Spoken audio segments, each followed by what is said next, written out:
വെട്ടൊന്ന് തുണ്ടൻ രണ്ട്. അതാണ് അലക്സിയുടെ സ്വഭാവം. അത് നിനക്കും അറിയാവുന്നതാണല്ലോ. അറിയാം.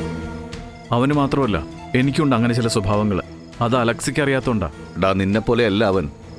ഞാൻ അവനെ ഇന്നോ ഒന്നിലെ കാണാൻ തുടങ്ങിയതല്ല. ഇടഞ്ഞാൽ അവൻ ആകെ വശപ്പെശക. ഇന്നിപ്പോ അവനെ സംബന്ധിച്ചിടത്തോളം ഈ ഭൂമിയിലെ ഏറ്റവും വലിയ ശത്രു അത് നീയാണ്. അത് നമ്മുടെ കൂട്ടുകെട്ടിന് അത്ര നല്ലതല്ല. കൂട്ടുകെട്ടിന് മാത്രമല്ല, നമ്മുടെ സ്ഥാപനത്തിനും.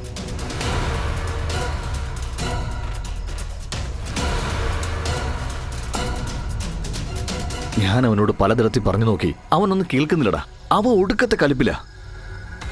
നീയും രോഹിണിയും കൂടി അവനെ ചതിക്കുന്നെന്നാവും പറയുന്നേ. സത്യം പറഞ്ഞ നിനക്ക് അവളോട് ഇങ്ങനെ ഒരു താല്പര്യം ഉണ്ടായിരുന്നെങ്കിൽ മിനിമം നിനക്ക് എന്നോടെങ്കിലും തുറന്നു പറഞ്ഞൂടായിരുന്നോ? ഇപ്പൊ ഒരു പെണ്ണ് കാരണം വർഷങ്ങളായിട്ടുള്ള നമ്മുടെ സൗഹൃദം തകരാൻ പോവുക. അതുകൊണ്ട് വിനയ, രോഹിണി നീ അങ്ങ് മറന്നേക്ക്. അതാണ് നമുക്ക് എല്ലാവർക്കും നല്ലത്. സോറി ഇക്ക. അതൊഴിച്ച് മറ്റെന്ത് വേണമെങ്കിലും ഇക്കയ്ക്ക് എന്നോട് പറയാം. അനുസരിക്കാൻ ഞാൻ തയ്യാറാണ്.